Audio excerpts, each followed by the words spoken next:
शहीद जुल्फकार अली भुट्टो और शहीद रानी के जियालो, हमारी बहनें, सारे आए हुए पाकिस्तान भर से आए हुए हमारे वर्कर, उन सब से गुजारिश है कि हम अब अपना महफिल मुशायरा शुरू करने जा रहे हैं।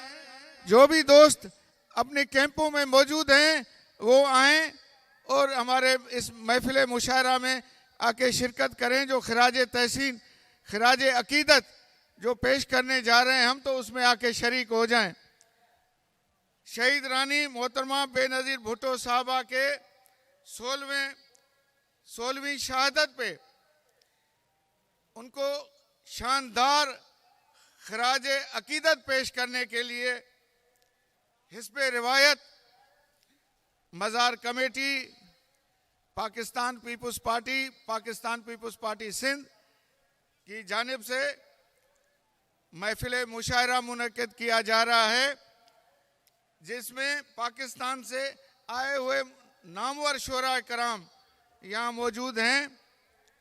मैं सबसे आगाज़ करते हुए मैं सबसे पहले तलावत कलाम पाक के लिए गुजारिश करूँगा कारी वकील हुसैन निज़ामी साहब से कि वो आएँ और तलावत कलाम पाक का शर्फ हासिल करें।